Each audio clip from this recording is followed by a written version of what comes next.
think of it this way. If someone subscribed to your channel, but they're not watching it, are they really subscribers? You know what I mean? So there are a lot of channels out there. They might be doing 100, 200,000 when it comes to views. But let's say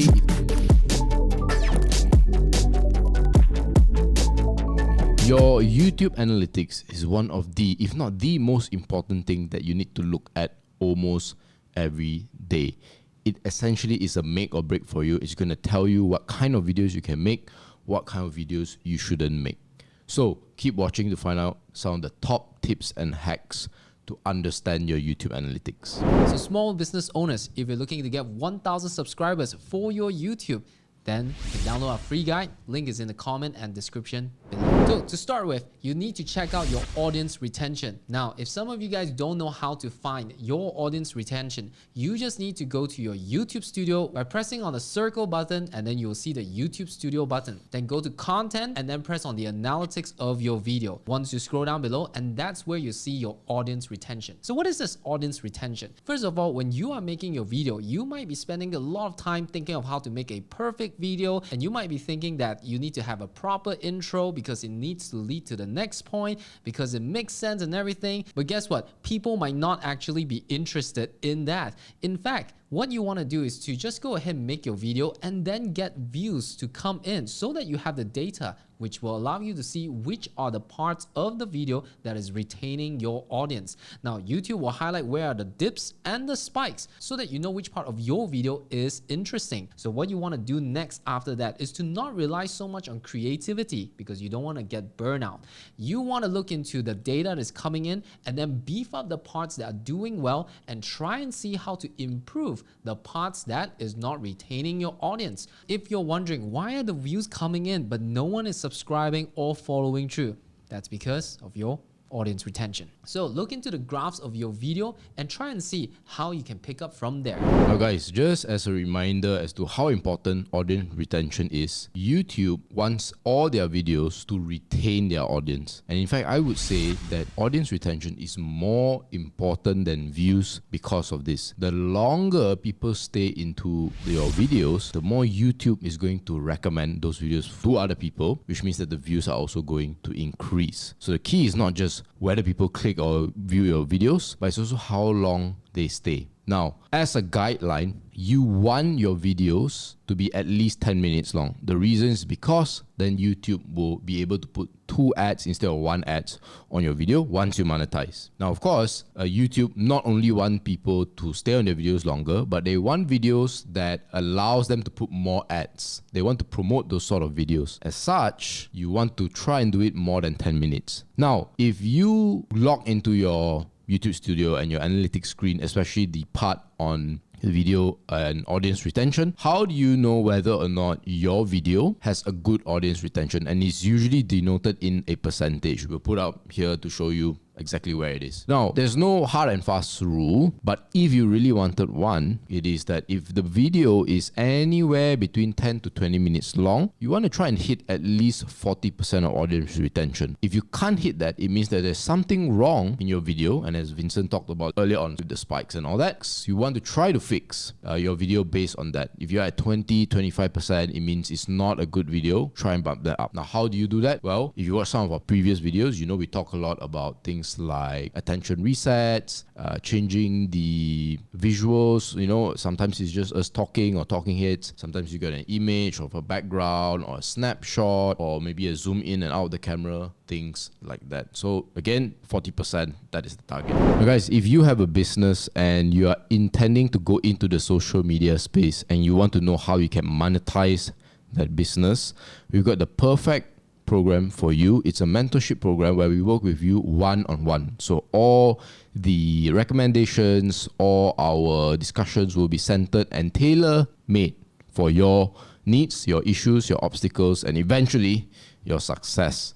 So if you're interested, head over to the comment section or the description to apply for the mentorship. Not everyone will get in, but go give it a go. So the next thing you want to check out in your YouTube studio is channels that your audience watches. You might be having your competitors doing the same kind of videos as you, competing with you to grab the market share, but you don't really have to think of it as like a competition, because what your competitors are doing, or maybe indirect competitors, are actually giving you ideas that you can create to capture your audience. Now, there's a lot of things that you can think about, but first of all, I just want to let you know where to see channels your audience watches. And this is where you can head on to your analytics, click on audience, and then this is where you can see what other channels that your prospects, your customers are watching as well. So if you're scratching your head, having no idea what is the next video to do, well, you don't have to scratch your head too much, because you can actually see the analytics at that section, go to your competitor's channel and copy the same video ideas. And best of all, you can see which ideas perform better. So if you see some of the videos performing better, that has more views, more comments, it means that is the kind of video that you need to be building, because your audience are seeking for it. So this is where you go to the next step of creation. You don't think of it yourself. You go ahead and research and find out in the whole market, what are the video ideas, the keywords, things that people like to watch. So once you see other channels' idea, you don't necessarily need to copy the full video. I'm sure just by looking at the title and the thumbnail, you'll be inspired to give your version of solution or things that applies to your business. So go ahead and check out all these videos. You don't necessarily need to watch the whole thing, and that's how you grow your channel and grow your audience. When you're starting out, there's a good chance that you're hyper-focused and obsessed about what you're going to say in the video and how you're going to do it, what kind of voice tone are you going to do it in, and things like that. Now, obviously, all of that is really, really important for audience retention. But before you do that, you need to get people to click on your videos. So how do people, or what makes someone click on your video? The answer is very simple. A lot of people will tell you, well, it's the title of your video, and the titles are important. But before that is actually your thumbnails, right? Now, I don't know about you, but I'm willing to bet 95% chance that you are someone that reads from the left to the right. And guess what? When people are screening through videos to watch on YouTube, the first thing they see is what's on their left and then what's on their right. And guess what? The thumbnail is on the left and the title is on the right. What does this mean? This means that the most important thing first is the thumbnail, followed by number 2, the title. And of course, how do we measure whether or not your thumbnail is good? Now, in a future video, we will talk about how you can make your thumbnails very clickable, very enticing, and maybe even clickbaity. However, since today's video is about the YouTube studios, now if you head on to your analytics board, you will look under this area called reach, and we'll screenshot here for you, and you'll be able to find this thing called click-through rate, or CTR for short. Now, what is the CTR? The CTR is very simply when people scroll through your video and when they see it, what is the percentage of people that will click into your video? Now, as you can imagine, the higher the percentage, the better, right? If 1 out of every 2 people click on your videos, that's going to be better than 1 out of 10. Simple math. Now, the question is, since it's about math, what is a good percentage? Now, you can Google this yourself, but the average YouTube video is around 2% or slightly less than 2% click-through rate. So what does that mean? It means that if you want to do better than average, you got to have consistently a more than 2% CTR. What should you be aiming for? My personal take on this is that you should try to aim for 4% CTR when it comes to your YouTube thumbnails. Now, I've consistently hit anywhere between 5 to 6, you can see here, but it doesn't really matter because there's sometimes if you get more views, your CTR can drop, but regardless, always try to aim for 4%. Hey, if you enjoyed this video so far, I'm sure you have some thoughts that is brewing in your mind. Let us know in the comment section down below. Like and subscribe to this channel and this video, and let's move on. So this next metric that you can look at is not something that you can only find on YouTube Studio, but you can find it in there, of course. And that is what I call the view to subscriber ratio. Now, a lot of people will straight up say, wow, 100,000 views is a lot, 200,000 views is a lot. And if you're new to the industry, you might take that as face value, you might accept the explanation. But I would say that it is not merely that you should be looking at the views. You should look at it in reference to the number of subscribers you have. Now, it's a common myth that if someone has a lot of views for their YouTube channel, they're making a lot of money. You can head over to my own investing channel where, on average, we do perhaps 1.5 to 3K views per video. Per week, maybe we're at 5 to 6K views. And it's nothing super impressive, right? But what if I told you just based on that alone, I'm able to make 6 figures from the channel? Would that surprise you? Let me know in the comments, right? And so the point I'm trying to make is that you need to actually take into account the views versus the subscribers.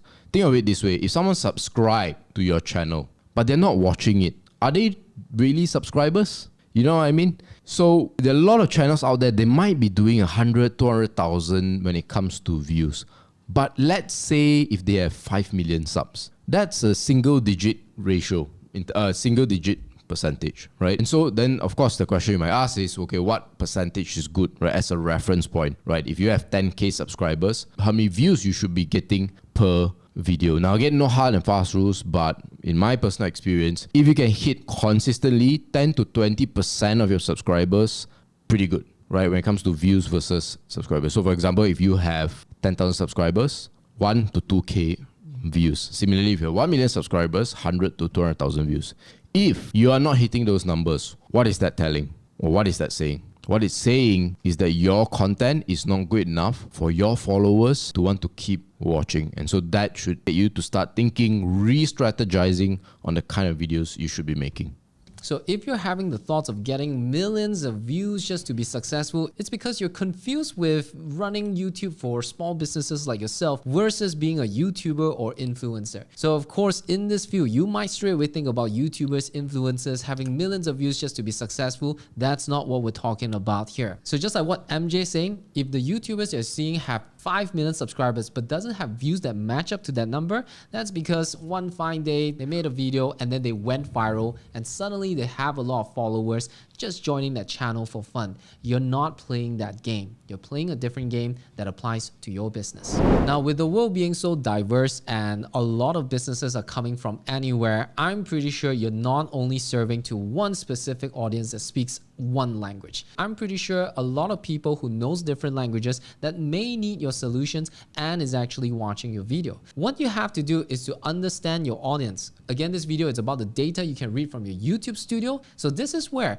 you can go into your analytics and check out what are the languages that people are consuming in your video. Some of them may be watching it through automatic subtitles, and that is where you get another information on what are the languages that applies to you. Now, for example, if you're in Asia, you're most likely going to be serving to a variety of Asians. Or if you're in Europe, you're most likely going to be serving to a lot of different types of European audiences. And all of them, I'm pretty sure, will have their own lingo. So this is where, if you want to be closer to your audience, even though you're doing your business online, you still want to find some ways to get close to the people who are watching. So check out the audience, check out the geography, check out the language, and see what can you do to make your video a little bit much more relatable to them. I want to give you my personal example. While I teach kids and teenagers and even moms on how to do YouTube, I have a separate experiment channel that I play around just to learn more about it. And this is where I created a channel that is about me enjoying Japanese music. So when I started a channel and myself speaking English,